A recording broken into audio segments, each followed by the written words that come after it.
What's up, guys? So today's video, I'm going to be doing something that I think a lot of you guys are going to like. I'm going to take a look at getting my radio upgraded on my Street Glide. All right, so that's what today's video is going to be about, and we're almost there. All right, roll the intro.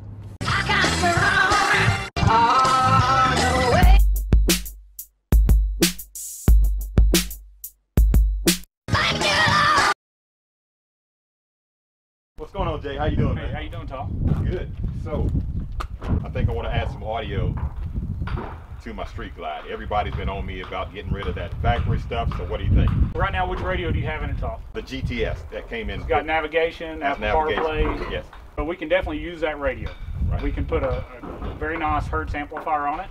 We can do more efficient, louder front speakers, and we can make it sound a lot better. So the factory radio's got very inexpensive speakers. Harley's answer to make those sound good was to take the low bass out and the higher end treble out.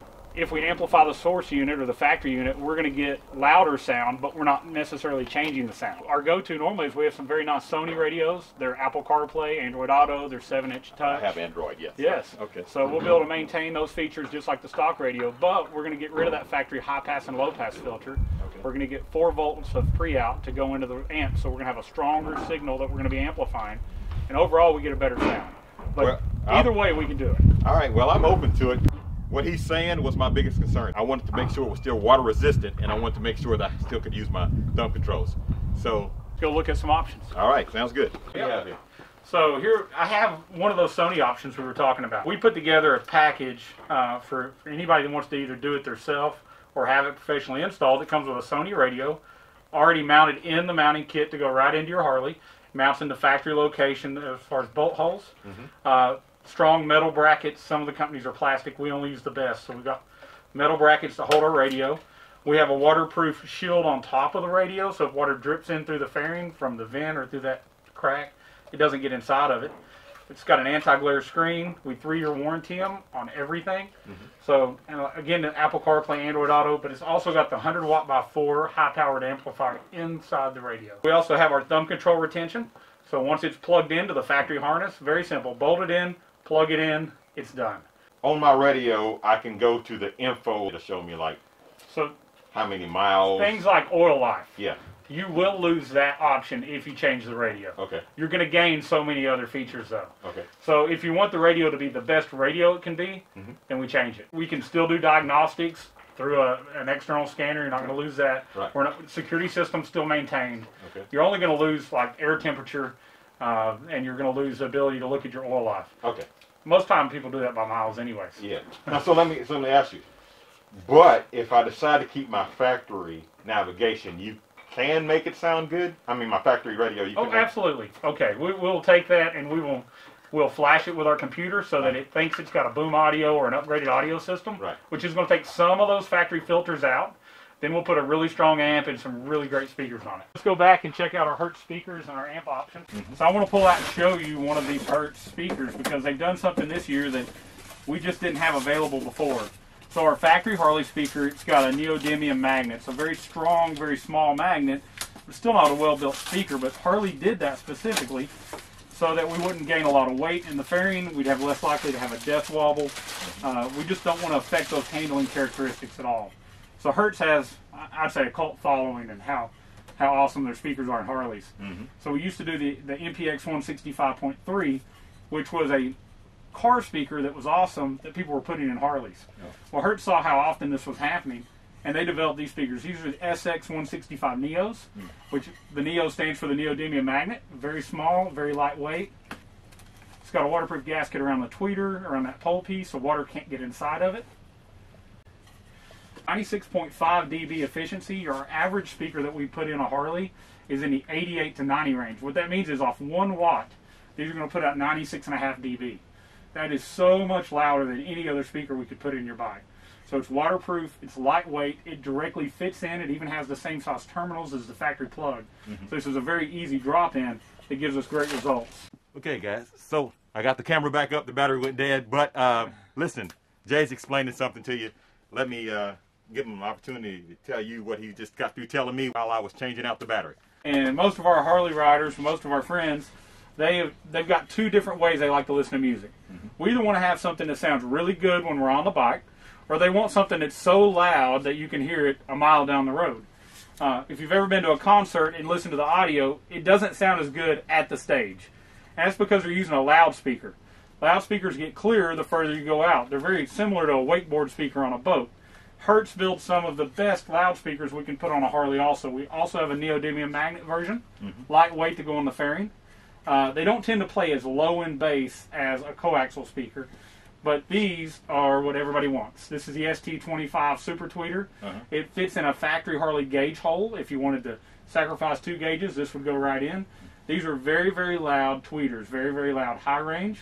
It's going to make it very clear while you're wearing a helmet. Okay. So if you wear a helmet, you got a lot of wind noise, you can hear mid-bass, but you have a hard time hearing the cymbals and the higher pitched frequencies.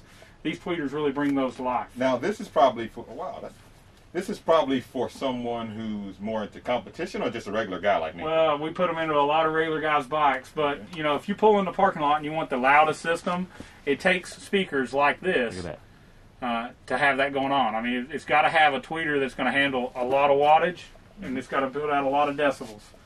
So we have it's a set. You would put the 6.5 in the fairing. You'd put the tweeter somewhere else. Some places sell grills that hold the tweeters in them. And then we also have larger loudspeakers to go in, like your fiberglass lids that go in the back, like the 8-inch versions. Okay, so guys, you know I keep it real with you guys. I'm gonna keep it real with Jay. He said it like 4 times. I don't know what he means by neodymium magnets. Yeah, so all it means is it's a rare earth magnet, 400 times stronger than strontium. It's very expensive to buy, but it allows us to have a really loud speaker that handles a lot of power without having to have a huge magnet on the back. Okay. We don't want death wobble. We don't want to affect the handling of the motorcycle. That's why Harley uses it. That's why we use it.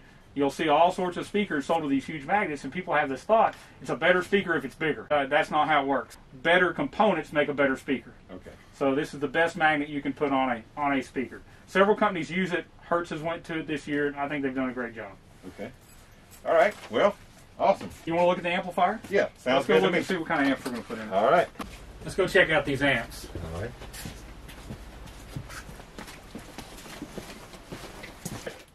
All right, Paul, let's check out our amplifiers. So we try to use marine grade or power sport grade amplifiers anytime we're doing a Harley install. We want it to last. This particular amplifier from Hertz, their HMP 4D, is perfectly matched up to do our Neo speakers we've been looking at. It has a high level input, so I can tie off the factory radio input if we're going to use the stock radio, or RCA input if we're going to do that Sony deck we've been looking at. So this thing is watertight. There are no external connections, so it's completely waterproof. This could be pressure washed with no problem. Now, this is going to go behind the inner fairing? Correct. We're going to put it right on top of the radio, inside of the fairing. As he keeps talking about the Sony radio versus my factory radio, I really don't know. So, guys, put that in the comments below. Let me know which way you think I should go. Again, I don't want to stop what we're talking about here, but I like the idea. Some of the things he's saying about that Sony radio, I really like, but having my factory radio, I don't know. Put that in the comments below. Let me know what you think I should do. Anyway, sorry. All right, so here's the big difference. So the factory radio is about 15 watts of power. So even if we put good speakers on it, they need 60 watts, 80 watts, nowhere near what we have available. Our Sony radio, if we go the high-powered one, does 45 watts continuous to each speaker.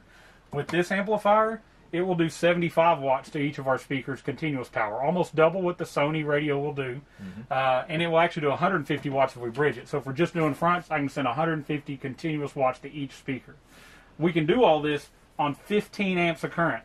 That probably doesn't mean a whole lot to everybody out there, but you've got a stator on a Harley. We've got a very small battery. And the last thing we want to do is be riding down the road, listening to the music, jamming, and we get where we're going, and our bike won't start back because we just drew more power than our stator could recharge. So we're going to stay within the realms of making sure we don't have any problems. LED lights on my bike yeah. We're going to make sure we don't have any problems. And we do have upgraded batteries if we got into needing it, but with this, we're going to be nowhere near close to that. So our old amplifiers, they were what we called Class A or Class AB. They got really hot. You could almost fry an egg on them. You had to run huge power wire to them, and they took up a ton of room. So the world just went digital. This is a Class D digital amplifier, which means it's not going to get hot, so we don't have to worry about it being in the fairing. Because we're not going to get a lot of air in there. It's also going to be very, very efficient. Everything digital is just more efficient. If you decide you want us to do rear speakers, we keep in stock. There's a company called Saddle Tramp. It's owned by Metra. We keep their 6x9 lids that go on and look just like a factory lid, but they have a speaker in the top. Okay. And then we also carry from Kicker. Kicker makes a beautiful lid that's just like the CVO factory lid. What I like about the Kicker lid, it's a little bit more expensive, but it's got a built-in water channel, so if any water gets into the speaker, it drains it out without getting in your bag. Oh. It also looks exactly like the CVO lid, okay, which is a beautiful lid. Okay. So we change out the lid to something that looks factory, which all of ours are Vivid Gloss Black, so they should match your bike perfectly. Okay, well, let me ask you a question. I know you guys are going to ask. My bike's a 19, and I know you can do the newer stuff, but what about some of the older Harley-Davidson models? So we focus on Harleys from 1996 and newer. Okay. If you have a 96 to 13 Ultra, we actually have a full inner fairing that we can change out to give you the big doubled-in hole like the 14 and newers. My brother-in-law, he has the small den. That's what I guess single den, yeah. So if we change out that inner fairing, we can put the double den, which is 4 inches tall. So it looks like a new bike. It also goes to 6.5-inch speaker openings instead of 5 1/4. Oh. And it just makes your bike look like you went and bought a 14 and newer without the payment. Wow. Okay. And you have that in stock? Yes, we keep all of that in stock as well. Oh, awesome. Okay. Man, well, I appreciate it. I had a good time hanging out with you, showing me all the stuff. I appreciate you listening to me ramble on about all of it. Hopefully I didn't confuse you more than I helped you. This video is just the beginning. I'm going to show you some of the stuff that he's going to do to my bike, and we may even show you some other people's bike as well. So stay tuned to the channel. Don't forget to hit that thumbs up button if you like this video, and if you'd like to see more like it, please subscribe. Again, I want to thank you for watching. Don't forget to hit the notification bell to be notified. Again, I want to thank you for watching. Please like, share, subscribe, and as always, have a blessed day.